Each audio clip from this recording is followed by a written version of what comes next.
Guys, welcome back to the OpenCV tutorial. तो इस tutorial में हम बात करने वाले हैं इमेज ट्रांसलेशन एंड रोटेशन। तो आइए जान लेते हैं इसका डिफिनेशन क्या होता है इमेज ट्रांसलेशन की। तो image translation is a geometric transformation that maps the position of every object in image to a new location in the final output image. After the translation operation, an object present at location xy in the input image is shifted to a new position that is xy. इसका मतलब क्या है कि हमारे पास कोई एक image है जिसका कोऑर्डिनेट x और y है, x और y कोऑर्डिनेट पे ये इमेज है। उसके बाद हमें क्या करना है कि इस इमेज को हमें डिस्प्लेस करना है at the distance of dx and dy coordinate पे, ठीक है। तो जैसे यहाँ पे मान लीजिए हमारे पास कोई एक कोऑर्डिनेट एक्स वाई है और मुझे यहाँ पे इसको शिफ्ट करना है इस इमेज को यहाँ पे। तो मुझे ये पता होना है मुझे कौन से कोऑर्डिनेट पे एक्स कोऑर्डिनेट में कितना इंक्रीज करना है, वाई कोऑर्डिनेट में कितना इंक्रीज करना है। तो मैंने यहाँ पे एक्स कोऑर्डिनेट में dx और वाई कोऑर्डिनेट में dy मैंने यहाँ पे ले लिया। तो ये कोऑर्डिनेट यहाँ पे बन जाते हैं। तो हमारा जो फाइनल जो कोऑर्डिनेट होगा, ये इस इमेज का जो फाइनल कोऑर्डिनेट होगा वो होगा एक्स और वाई। तो ये तो हो गया मैथमेटिकल रिप्रेजेंटेशन। और इसका इम्प्लीमेंटेशन हम करते हैं ओपनसीवी में। तो मान लीजिए इसको हम कैसे इम्प्लीमेंट करेंगे। तो जो भी इमेज होता है वो 2D के फॉर्म में होता है, तो मैट्रिक्स के फॉर्म में होता है। तो सिंपली इस इमेज का जो ओरिजिनल लोकेशन होता है वो यूनिट मैट्रिक्स के फॉर्म में होता है, दैट इज 1 0 0 1। अगर आपको यहाँ पे डिस्प्लेसमेंट करना है dx और dy, तो सिंपली यहाँ पे क्या करना पड़ेगा आपको। जैसे यहाँ पे आप देख सकते हैं कि यहाँ पे dx और यहाँ पे dy, सॉरी यहाँ पे मिस्टेक से dx आ गया, लेकिन यहाँ पे dy होगा, ठीक है। तो जैसे यहाँ पे dx और dy, तो इस मैट्रिक्स को हमें क्या करना पड़ेगा, वहाँ पे इम्प्लीमेंटेशन करना पड़ेगा। और रोटेशन क्या होता है कि आप किसी भी एक इमेज को एट पर्टिकुलर एंगल पे आप कैसे रोटेट कर सकते हैं, जैसे कि 30 डिग्री, 40 डिग्री, 90 डिग्री, आप किसी भी एंगल में इसको आप रोटेट कर सकते हैं। तो आइए हम देखते हैं कि इसका इम्प्लीमेंटेशन हम ओपनसीवी में कैसे कर सकते हैं और ट्रांसलेशन और रोटेशन का यूज कैसे कर सकते हैं। तो शुरू करने से पहले मैं आपको ये बता देता हूँ कि ओपनसीवी का यूज करके इमेज प्रोसेसिंग में मैंने एक प्लेलिस्ट बनाई है और अभी तक आपने नहीं देखा है तो मैं इसका लिंक डिस्क्रिप्शन में डाल दूंगा, आप उसको एक बार देख लीजिए। क्योंकि अगर आप ओपनसीवी में इंटरेस्टेड रखते हैं और इमेज प्रोसेसिंग में, तो आपको वो देखना जरूरी है, क्योंकि मैंने वहाँ पे बेसिक से लेके हर एक चीज़ को डिटेल में एक्सप्लेन किया है। और साथ ही जैसे ही हमारे पास ये ट्यूटोरियल खत्म होगा ओपनसीवी का, जैसे कि यहाँ पे बहुत सारे बेसिक्स मेथड जो क्या होते हैं मैं वहाँ पे बता दूंगा। उससे रिलेटेड हमें यहाँ पे बहुत सारे प्रोजेक्ट करने वाले हैं, जैसे कि इमेज डिटेक्शन और उसके बाद इमेज रिकॉग्नाइजेशन, फेस ट्रैकिंग, ऐसे बहुत सारे प्रोजेक्ट है जो ओपनसीवी से हम करने वाले हैं। तो अगर आप नए हैं हमारे चैनल पे तो अभी तक आपने सब्सक्राइब नहीं किया हो तो सब्सक्राइब कर लीजिए, क्योंकि ऐसे ऐसे टॉपिक हम यहाँ पे लेके आते रहते हैं, ठीक है। तो चलिए शुरू करते हैं। तो जैसे कि आप यहाँ पे देख सकते हैं, मैंने यहाँ पे अपना पाइथन खोल लिया और मैंने यहाँ पे tut13.py नाम से एक फाइल बना लिया है। तो सबसे पहले मैं यहाँ पे अपना लाइब्रेरी को इम्पोर्ट कर रहे हैं।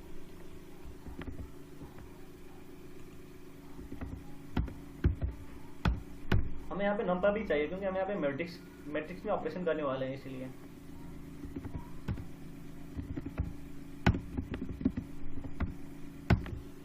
चलिए कोई एक इमेज रीड कर लेते हैं। मेरे पास एक इमेज है iron.jpg नाम का, उसको रीड कर लेते हैं।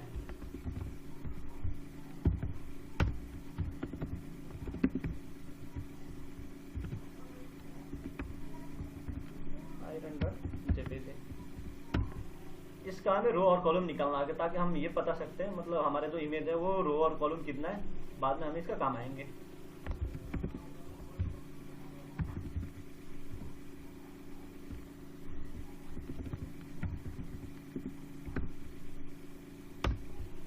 ये ध्यान रखिए, जैसे यहाँ पे इमेज, और जब भी हम यहाँ पे इमेज डॉट शिप लगाते हैं तो वो बाइनरी इमेज में लगाते हैं। तो जैसे यहाँ पे हमने यहाँ पे इमेज रीड किया है वो क्या है, BGR के फॉर्म में होता है। और हमें इसको बाइनरी में कन्वर्ट करना है तो सिंपली यहाँ पे क्या करिए आप 0 पुट कर दीजिए, ठीक है। सेकेंड में अब हमें क्या करना है, उसके बाद हमें मैट्रिक्स को डिफाइन करना है। तो हमारा पास जो मैट्रिक्स होगा वो 32 जो शुरू में मैट्रिक्स होगा, यहाँ पे मैंने अभी भी बताया 1 0 dx, यानी x में कितना डिस्प्लेसमेंट करना है 0 1, और dy y में कितना डिस्प्लेसमेंट करना है, ठीक है।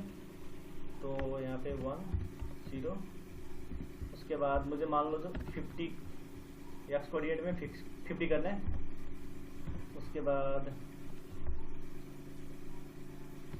0,1, उसके बाद मुझे y कोऑर्डिनेट में 100 करना है। तो उसके बाद हमारे पास एक ओपनसीवी में मेथड होता है रैप फाइन नाम का, वो यूज करते हैं। तो final equal to cv dot पहला हमें सोर्स देना पड़ेगा इमेज की, कौन सी इमेज में हमें करना है। तो हमारे पास जो इमेज है वो हो गया। उसके बाद हमें क्या देना पड़ेगा यहाँ पे, मैट्रिक्स। इमेज हो गया हमारे पास, मैट्रिक्स हो गया। और दूसरा जो आर्गुमेंट होता है, नेक्स्ट आर्गुमेंट जो हमारा होता है वो होता है कि वो जो रो और कॉलम हमने निकाला था वो, जैसे कि यहाँ पे रो और कॉलम। रो और कॉलम इसलिए कर रहे हैं कि जो हमारे इमेज का जो ओरिजिनल साइज है वही साइज में हमें प्रिंट करना है, ना कि डिफरेंट साइज में, ठीक है। तो ये हो गया। उसके बाद हम यहाँ पे प्रिंट कर देते हैं cv.to.im। सो ओरिजिनल को भी प्रिंट करते हैं और हमारा जो ये फाइनल है इसको भी प्रिंट करते हैं।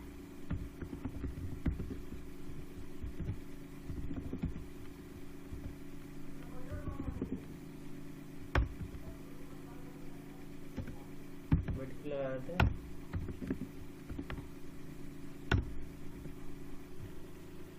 चलिए रन करके देखते हैं कि आउटपुट में क्या आता है।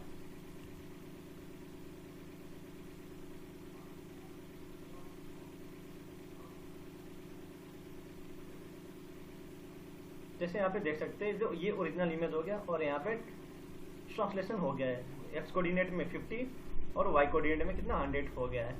तो ये आप यहाँ पे कोई भी, जैसे यहाँ पे अगर 50 पे करना है तो यहाँ पे 50, एक्स में 50 करना है तो यहाँ पे 50 डाल सकते हैं और वाई पे जितना करना है यहाँ पे डाल सकते हैं। बाकी इन दोनों की यूनिट मैट्रिक्स पर बाय डिफॉल्ट रखिए, ठीक है। तो ये होगी हमारे पास ट्रांसलेशन के बारे में। अगर हमें रोटेशन के बारे में करना है तो हमें क्या करना पड़ेगा, सबसे पहले हमें एक दूसरा मैट्रिक्स डिफाइन करना पड़ेगा। तो मैं यहाँ पे दूसरा कोई मैट्रिक्स ले लेता हूँ, m2 equal to cv2 dot gate. यहाँ पे ओपन सीवी मैट्रिक्स मेथड होता है गेट मैट्रिक्स 2D। इसमें हमें क्या करना होगा, हमें अपना मैट्रिक्स को डिफाइन करना पड़ेगा। तो इसमें क्या होगा, दो आर्गुमेंट होता है। सबसे पहले सेंटर, इमेज का सेंटर। तो इमेज का सेंटर कैसे निकालेंगे हम, जो हमने रो और कॉलम निकाला था उसको हाफ अप कर देंगे तो हमारा इमेज का सेंटर आ जाएगा। तो उसके लिए हम क्या करेंगे, रो बाई 2 और कॉलम बाई 2। सेकंड में हम क्या करेंगे, कितने डिग्री में रोटेट करना है। तो मैं यहाँ पे 90 डिग्री ले रहा हूँ और सेकंड में हमें स्केल लेना है। और सिंपली हमें यही जो ये मेथड हमारा था, यही मेथड को मैं यहाँ पे कॉपी पेस्ट कर देता हूँ क्योंकि हमें यही मेथड की जरूरत पड़ने वाली है। और मैं यहाँ पे इमेज वही दिया रहा हूँ। यहाँ पे फाइनल में दूसरा ले लेता हूँ और रोटेशन नाम का, रोटेशन। मैं यहाँ पे तीनों को प्रिंट कर देता हूँ।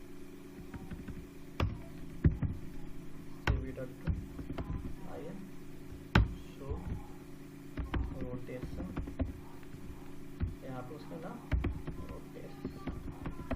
अब ध्यान रखिए इसके बारे में आप कुछ भी दे सकते हैं। यहाँ पे ओरिजिनल फाइनल यहाँ पे कुछ भी दे सकते हैं, बस ये मैसेज है, ठीक है। तो यहाँ पे अब रन करके देखते हैं।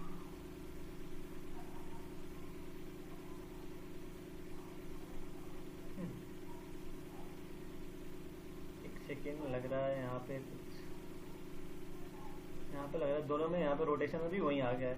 एक मिनट देखते हैं कहाँ पे कुछ, यहाँ पे हमने m ही दे दिया है ना, इसलिए यहाँ पे हमें m2 देना चाहिए क्योंकि हमने जो मैट्रिक्स रोटेशन के लिए जो बनाया था वो m2 था, हमने यहाँ पे m ही दे दिया था बाय मिस्टेक।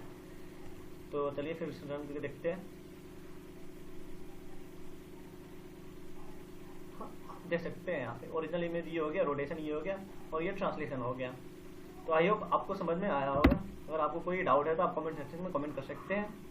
और अभी तक आपने हमारे चैनल को सब्सक्राइब नहीं किया है तो कर लीजिए क्योंकि आगे हम बहुत सारे प्रोजेक्ट पे काम करने वाले हैं। ओपनसीवी से रिलेटेड, इमेज प्रोसेसिंग से रिलेटेड और मशीन लर्निंग के बहुत सारे एल्गोरिदम, जो बेसिक एल्गोरिदम होते हैं, रिग्रेशन का, KNN का, बहुत सारे ऐसे एल्गोरिदम है जो हम उसका बेसिक्स जानेंगे कि उसके पछाड़ी का मैथ क्या होती है, उसकी इम्प्लीमेंटेशन कैसे करते हैं। ऐसे बहुत सारे चीज़ें होती हैं जो हम यहाँ पे जानने वाले हैं, ठीक है। तो आई होप आपको समझ में आ गया होगा। तो इतना ही, मिलते हैं अगले वीडियो में।